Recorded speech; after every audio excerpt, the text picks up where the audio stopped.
개인적으로 정말 좋아하는 찬양이에요. 이게 영어로 하실 줄은 몰랐어요. 네. 보통 영어로 잘 안 하시는데, 그죠? 네.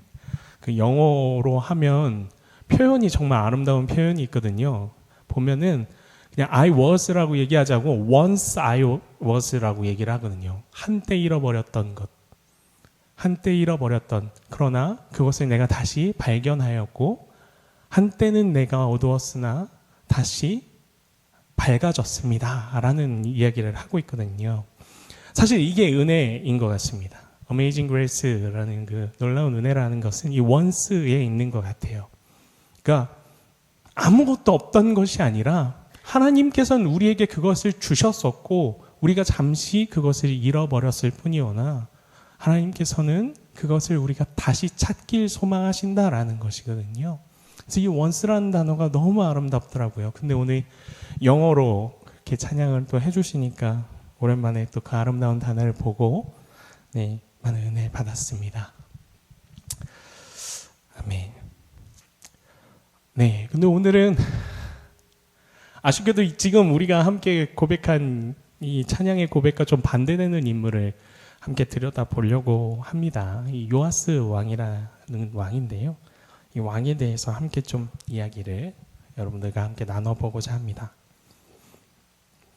예전에 제가 굉장히 좋아했던 CF가 있습니다. 이게 TV에서는 보신 적이 아마 없을 거예요. 인터넷에서 주로 이제 했던 CF인데요.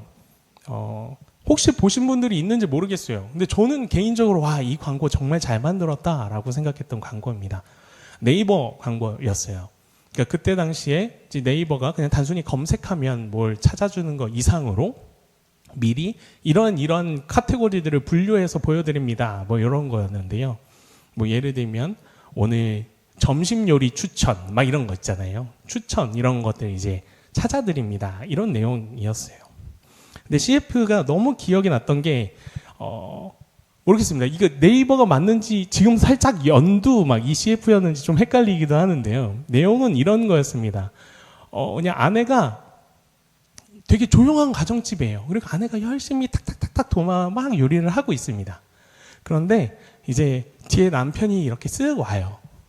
그러니까 남편이 어머 이거 당신이 만든 거야? 뭐 이렇게 얘기를 합니다. 그러니까 아내가 뭐라고 얘기하죠? 많이 먹어 이렇게 얘기하잖아요. 그리고 또 막 이렇게 요리를 해요. 근데 남편이 고마워 잘 먹을게. 그리고 뒤에서 숟가락을 한 숟가락 딱 뜨고 남편이 그 한 숟가락을 먹고 죽어요.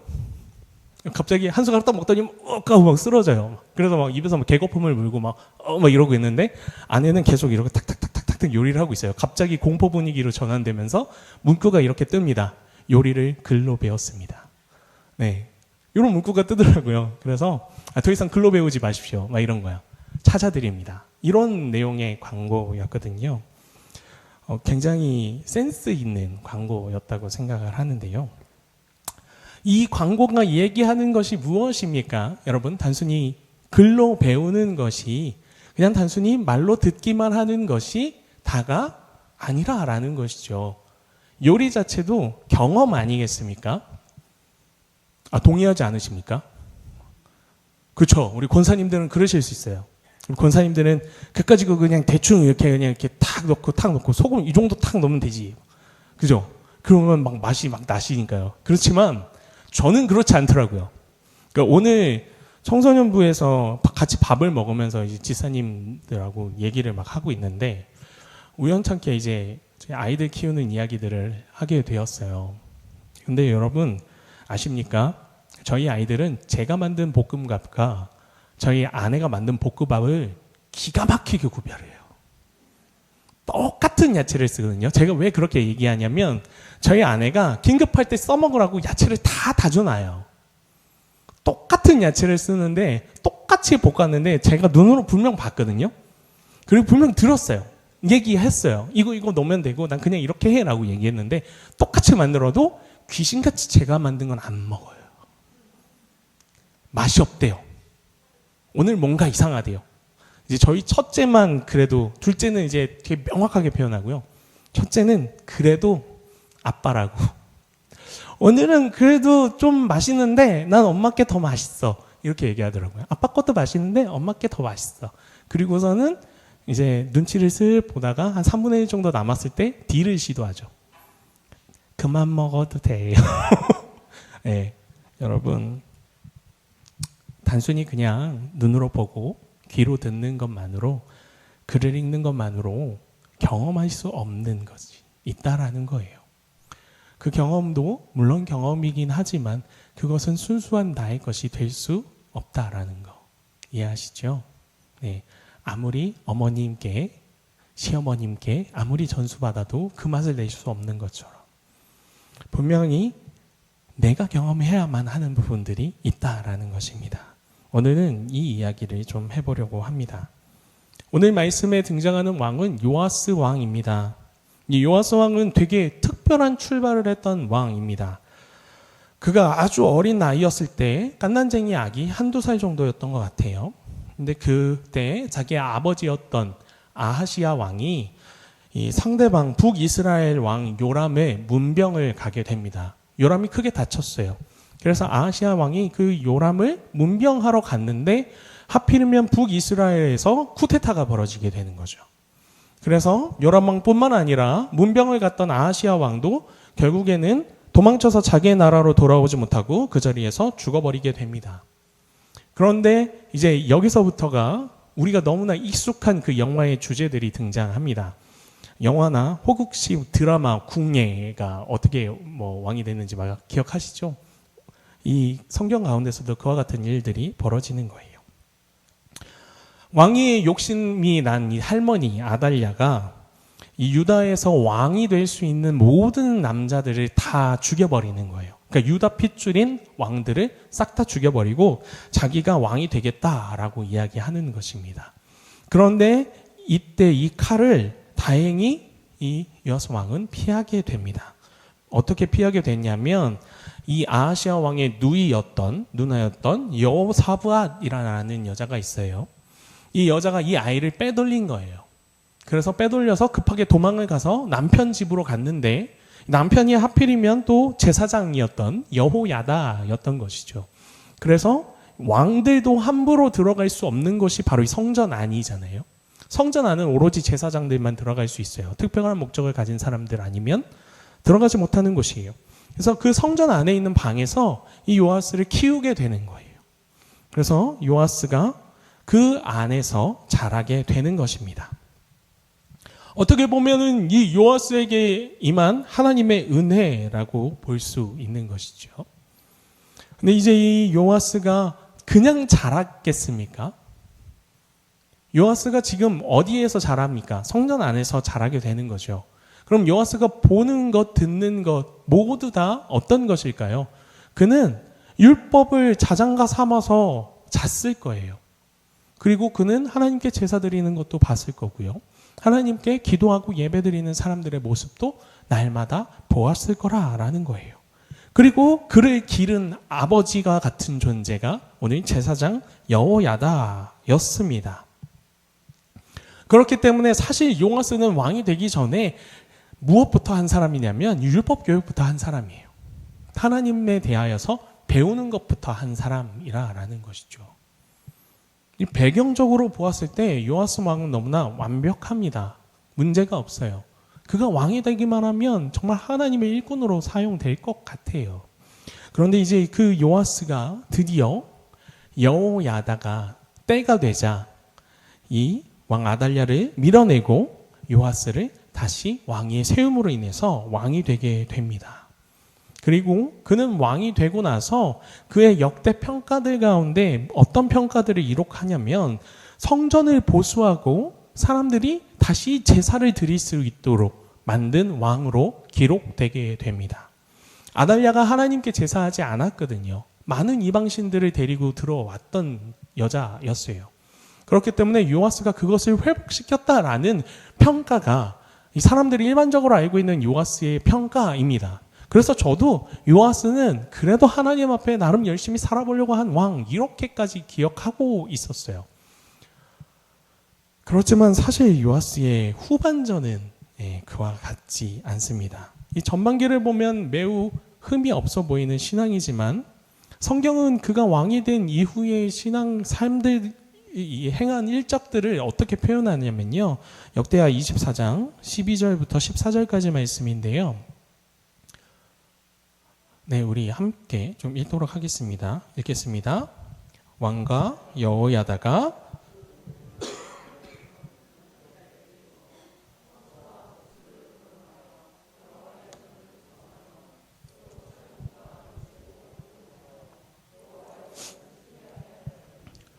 기술자들이 맡아서 수리하는 공사가 점점 진척되므로 하나님의 전을 이 모양 공사를 마친 후에 그 남은 돈을 왕과 여호야다 앞으로 가져왔으므로 그것으로 여호와의 전에 쓸 그릇을 만들었으니 곧 섬겨 제사 드리는 그릇이며 또 숟가락과 금, 은 그릇들이라. 여호야다가 세상에 사는 모든 날에 여호야의 전에 항상 번제를 드렸더라. 아멘. 네, 여러분 오늘 이 말씀을 방금 읽으신 그 말씀 가운데서 이상한 점 못 느끼셨습니까? 지금 누가 왕이죠? 요아스가 왕이에요. 그런데 여러분 24장 12절 말씀 다시 한번 띄워주시겠습니까? 뭐라고 시작하고 있습니까? 왕과 여호야다. 24장 14절 말씀 한번 띄워주실까요? 마지막에 뭐라고 얘기하냐면요. 여호야다가 세상에 사는 모든 날에 여호와의 전에 항상 번제를 드렸더라 라고 이야기하고 있습니다. 지금 말씀의 기준이 누가 되고 있을까요? 여호야다가 말씀의 기준이 되어지고 있는 거예요. 왕은 이미 요아스가 되었음에도 불구하고 요아스 왕이 행한 업적이다라고 얘기하는 성전을 보수한 것과 또 사람들이 하나님 앞에 번제를 드리게 한 그 모든 것에 대해서 성경은 계속해서 누구를 끼워 넣고 있는 걸까요? 여호야다를 끼워 넣고 있는 거예요. 그래서 말씀은 정점을 찍어서 또 이렇게 이야기합니다. 역대하 24장 2절 말씀이 사실은 이 모든 사건의 정점인데요. 읽어드리겠습니다. 제사장 여호야다가 세상에 사는 모든 날에 요아스가 여호와 보시기에 정직하게 행하였으며 라고 이야기하고 있습니다. 여호와께 정직하게 행하였으며만 있었으면 너무나 좋았을 텐데 자꾸만 앞에 등장하는 것이 그거예요. 여호야다가 살아있는 동안에. 그 말은 여호야다가 죽으면 그의 인생이 달라진다라는 것을 이야기하고 있는 것입니다. 겉으로 보여지는 이 모든 회복과 은혜는 요아스의 결단인 것처럼 보여요. 사람들은 아마 그렇게 느꼈을 거예요. 그러나 사실 이 모든 은혜는 여호야다에 의해서 벌어진 일이라는 것입니다. 요아스의 신앙은 사실은 하나님과 직접 만나고 직접 연결되는 신앙이 아니라 이 여호야다라는 사람을 통해서 유지되어지고 있던 신앙이었다라는 것입니다. 오늘 말씀의 제목처럼 만들어진 신앙이라는 거예요. 겉으로 보이기에는 그의 신앙은 아름다웠지만 사실 그 속 알맹이는 아무것도 없는 신앙, 그것이 바로 그의 신앙이었던 것입니다. 이 신앙의 보호막이 사라져 버립니다. 그러자 본문 17절부터 분위기가 급변하기 시작합니다. 17절부터 19절까지 함께 읽겠습니다.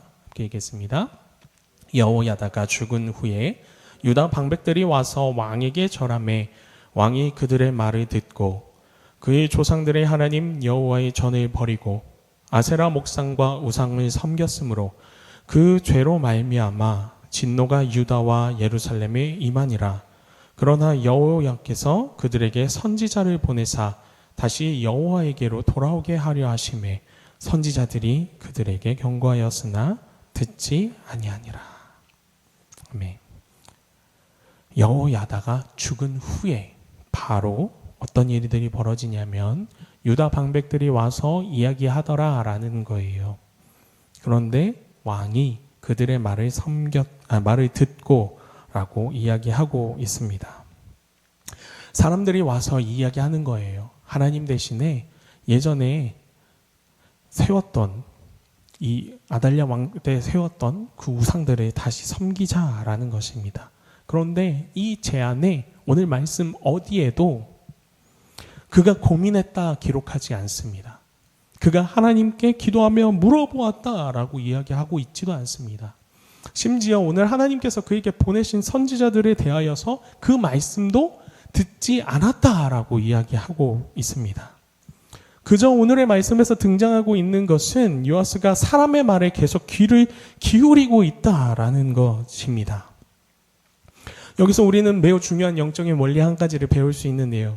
그것이 무엇이냐면 사람에게 의존하는 신앙은 결국 더 강한 사람의 말 앞에서 무너지게 된다라는 것입니다. 일전엔 여호야다가 그에게 있어서 가장 강력한 말이었어요. 그러나 지금은 여호야다라는 방패가 사라졌고요. 이제 온전히 자기가 홀로 서야 하기 때문에 그가 가장 중요하게 여기는 말은 방백들의 말인 거예요. 사람들의 말인 거예요. 그런데 여러분, 제가 지금 이야기하고 있지만 그가 중요하게 여기는 말은 여호야다라는 사람이었고요. 방백들이라는 사람들이었을 뿐 하나님의 말은 없다라는 거예요. 그는 하나님의 말씀에 집중하지 않아요. 내가 들어야 하는 하나님, 내가 만나야 하는 하나님에 대해서 생각하지 않아요. 누군가가 이야기해주는 하나님이에요. 누군가에게서 듣고 배우고 가르침 받은 하나님일 뿐이에요. 이것이 잘못되었다라고 이야기하는 것은 아닙니다. 모든 신앙은 누군가에게서 들어서 그 복음이 심겨져야 해요. 그러나 여러분, 그 신앙이 자라지 않는 게 문제입니다. 자라서 내 안에서 열매가 맺혀야 해요. 무슨 말이냐면요, 누군가에게 처음 들어서 심겨진 복음일지언정 내 가슴 속에서 자라나야 한다는 얘기예요. 내가 하나님과 만나야 된다는 이야기예요. 내가 하나님과 교제해야 하고요. 내가 직접 하나님에 물어야 되고요. 내가 직접 하나님께 들어야 한다는 이야기예요. 말씀을 읽어도 내 눈으로 읽어야 되고요. 생각을 해도 내가 생각을 해야 된다라는 거예요. 그런데 여러분, 많은 이들이 신앙을 듣는 것에서 멈춰요. 잘 듣기만 하면 된다라고 생각해요. 와서 앉아서 잘 듣고 가면 된다라고 생각한다고요. 여러분, 요아스가 그렇게 자랐어요. 그게 다인 줄 아는 거예요. 모르겠습니다. 근데 제가 보기에는 아마 요아스는 기도하는 모습을 수없이 봤을지언정 자기 혼자 밤에 기도해 본 적은 없을 거예요. 말씀을 읽는 것을, 설교하는 것을 수없이 들었을지언정 자기가 스스로 말씀을 펴본 적은 없을 거예요. 내가 아는 하나님이 딱 거기까지인 거예요. 누군가에게 들어서 아는 하나님. 그런데 그 하나님께서 오늘 요아스와 함께 하신다는 거예요. 그를 살리신 이가 하나님이시라는 거예요. 그가 왕이 되게 하신 이도 하나님이시라는 겁니다. 그 모든 일들을 이루기 위해서 그를 특별히 성전 가운데 자라나게 하신 이도 하나님이시라는 거예요. 하나님은 그를 한 번도 놓치신 적이 없습니다. 지금 그가 방백들 말에 휘둘려서 이스라엘을 점점 무너지는 영적인 분위기로 만들어 가고 있는 그 와중에도 하나님은 계속해서 그에게 선지자를 보내고 계셨어요. 하나님은 그에게 말하고 계신 것입니다. 돌아오라라는 거예요. 회복하라라는 것입니다. 누군가에게 들은 신앙이 아니라 너와 내가 만나자라는 거예요. 나에게 응답하라. 내가 너와 독대하기 원한다. 내가 너에게 말하길 원한다. 그런데 그 모든 말들에 응답하지 않는 인생이 되어 버립니다. 심지어 그는 하나님께서 더 이상 참으실 수 없어서 보내신 한 사람에게 엄청난 일을 행하게 됩니다. 스가랴라는 사람을 그에게 보내는데요. 우리 역대하 24장 20절 말씀 함께 읽겠습니다. 제가 읽도록 하겠습니다. 양이 너무 많아서.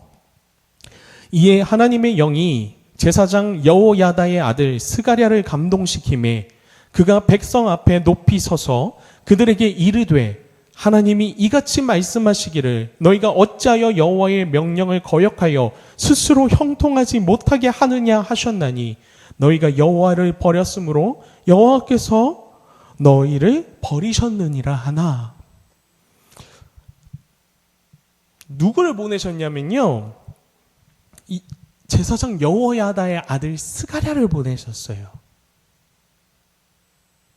여러분, 말씀에 물론 기록되어 있진 않지만 스가랴가 요아스를 아들처럼 키웠을 거예요. 그렇다면 친아들이었던 스가랴는 이 요아스에게 있어서 가장 강력한 말이 될 수 있는 사람이에요. 함께 자랐을 거 아니겠습니까? 그래서 하나님이 보다 참지 못하여서 오늘 제사장이었던 여호야다의 아들 스가랴를 감동시키셨대요. 더 이상 이러면 안 되라는 이 요아스를 향한 하나님의 마음인 거예요. 내가 가진 마지막 카드가 너다. 가서 내가 세워놓은 요아스를 회복시켜라. 그래서 스가랴가 그에게 가서 이야기하는 것입니다. 돌아오라라고요. 여호와께서 버렸으므로, 그러니까 너희가 여호와를 버렸으므로 여호와께서 너희를 버리셨다라고 이야기하는 게 정말 버리시는 것입니까? 돌아오라라는 거예요. 지금 형통하지 못하는 것은 너희가 버렸기 때문이라는 거예요. 여호와께서 먼저 너희를 버리셨다 말하지 않아요. 너희가 여호와를 버렸기 때문이라 얘기하는 거예요. 돌아오라 말씀하시는 거예요. 그런데 어떤 일이 벌어졌냐면 이 여호와의 아들 스가랴를 성전들에 가서, 다른 곳도 아니에요, 성전들이에요. 성전들에 가서 그를 사람들이 다 같이 돌로 쳐 죽이는데 말씀은 분명하게 기록하고 있기를 왕의 명령이었다라고 이야기해요. 요아스가 죽이라라고 말한 거예요. 자기와 함께 자랐던, 자기의 형제 같던 자를, 자기의 목숨을 살려주었던 자기의 아버지의 아들을, 그는 오늘 성전 가운데서 돌로 쳐 죽이는 일을 하게 됩니다.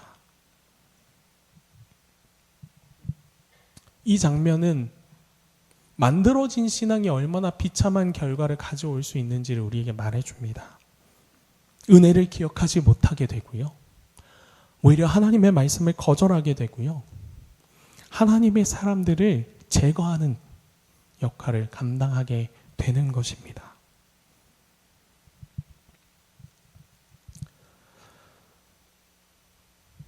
여러분, 이런 요아스의 말로를 끝까지 하나님을 버리고 따르지 않은 요아스의 말로를 말씀은 허망하게 기록하고 있습니다. 그는 사람의 말들을 따라서 하나님을 버렸습니다. 그러나 그가 섬기고 그가 붙잡았던 더 큰 자의 말, 사람의 말을 결국 그가 사람에게 배신당함으로 인하여서 결론이 나고 맙니다. 그는 아람이라는 곳에서 쳐들어온 군대와 싸우게 됩니다. 여러분, 아람은 사실 생각보다 그렇게 강하고 큰 나라는 아니었어요. 그런데 그렇게 작은 나라였음에도 불구하고 아람과 싸워서 그 전쟁에서 큰 부상을 당하게 됩니다. 그리고 나서 결국 자신들이 그렇게 의지하였던 방백들, 자기의 신하들, 그들의 손에 죽게 됩니다. 그의 인생을 평가하면 이와 같습니다.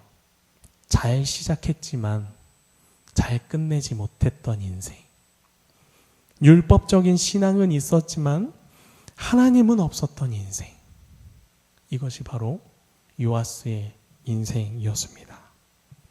여러분, 여러분들의 신앙은 어떠하십니까?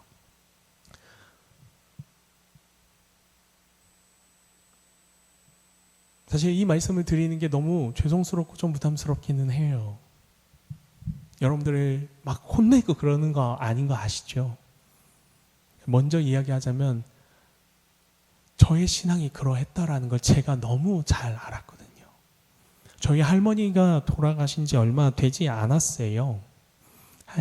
지금 한 3년 정도 됐습니다. 그런데 제가 할머니가 돌아가시고 나서 가장 먼저 깨달았던 것이 이것이에요. 내가 나의 신앙으로 살아왔는가? 아니면 을에 기도해 주시리라 믿는 할머니의 신앙으로 살아왔는가? 여러분은 어떠십니까? 혹시 우리의 부모님이나 아니면 우리의 할머니, 할아버지 그분들의 신앙을 우리의 신앙이라 착각하며 살아가고 있지는 않습니까? 혹은 목회자의 말이나 신앙 아니면은 교회 안의 그 공동체의 분위기만으로 우리의 신앙생활을 감당하고 있지는 않습니까?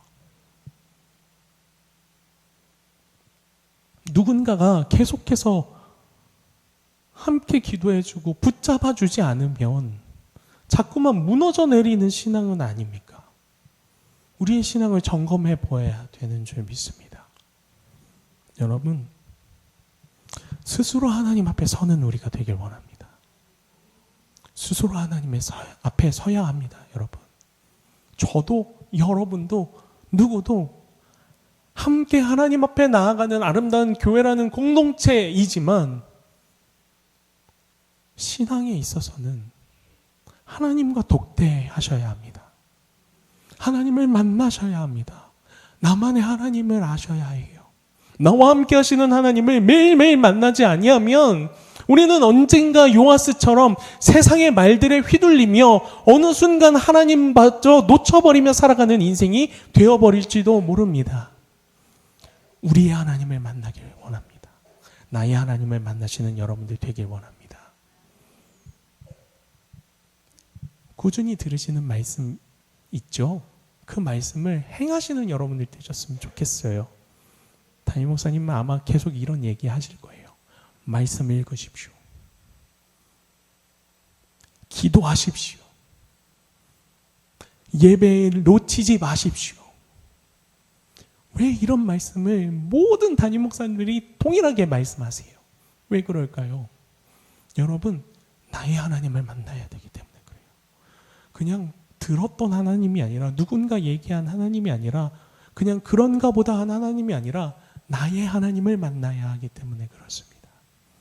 여러분, 나의 하나님을 구하십시오. 오늘 이 시간 함께 좀 기도하며 나아갔으면 좋겠습니다. 기도하겠습니다.